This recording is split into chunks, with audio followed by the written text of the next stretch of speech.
our country might get a new parliament building very soon if it is up to the government.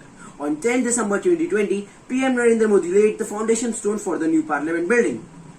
Its cost is estimated to rupees 971 crores and it is situated right in the center of the Delhi. Why it is challenging for the Supreme Court? Let us talk about the new parliament in this video. Here we go.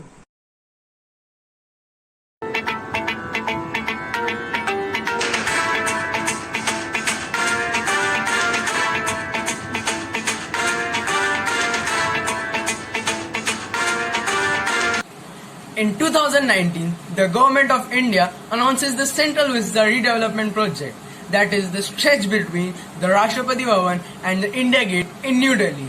It is a 3-kilometer long stretch between the Rashtrapati Bhavan and an India Gate. The government wants to redevelop this entire area. Our new parliament building is one of the main features of this Central Vista Redevelopment Project. The project also includes the plan for a new Central Secretary's, PM's residence and office, and also a Vice President's house as well as a large park. In total, the cost of Central Vista project is estimated to rupees 2,000 crore rupees. While laying the foundation stone for the new parliament building, PM Narendra Modi said that it will be the symbol of Atmanirbhar Bharat.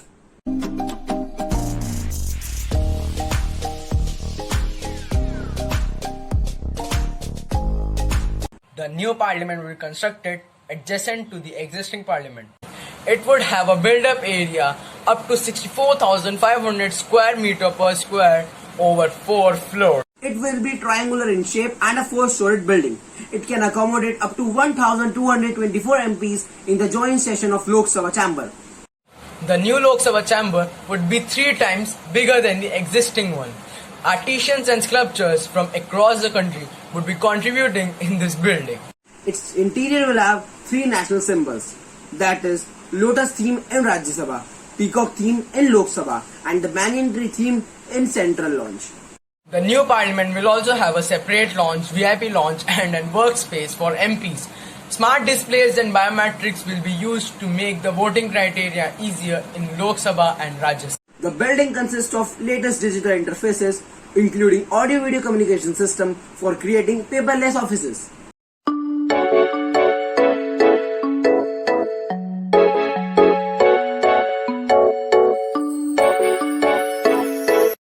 How parliament building can be earthquake resistant.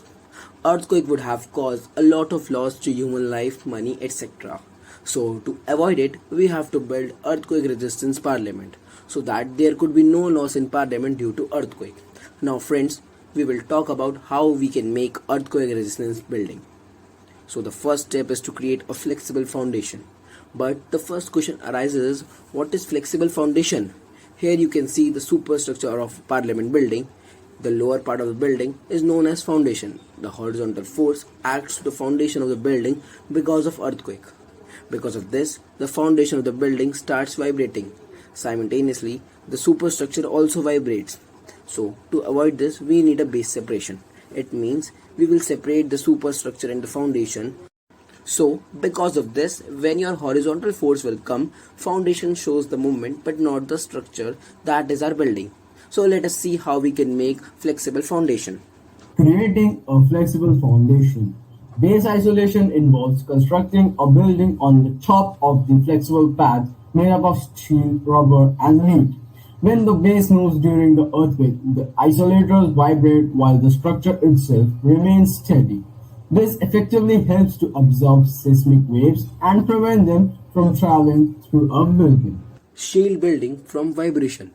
Creating a cloak of concentric plastic and concrete ring in the burning at least 3 feet beneath the foundation of the building. As seismic waves enters the rings, they are forced to move through the outer rings for easier travel.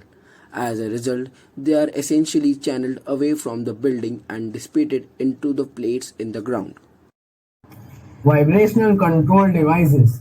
This method involves placing dampers at each level of a building between a column and beam. Each damper consists of piston heads inside a cylinder filled with oil. When an earthquake occurs, the building transfers the vibration energy into the pistons, pushes against the oil. The energy is transformed into heat, dissipating the force of the vibrations. Another damping method is pendulum. Power used primarily in the skyscrapers. Engineers suspend a large ball with the steel cables with a system of hydraulics at the top of the building. When the building begins to sway, the ball acts as a pendulum and moves in the opposite direction to stabilize the direction. Shear walls and diagonal cross braces. Shear walls are a useful building technology that helps to transfer earthquake forces. Made up of panels, these walls help a building keep its shape during movement. In most cases, shear walls are supported by the diagonal cross braces. These steel beams have the ability to support compression and tension, which helps to counteract the pressure and push forces back to the foundation. Horizontal frame. Horizontal frame consists of three floors: slab, column, and beam. Beam is the horizontal frame.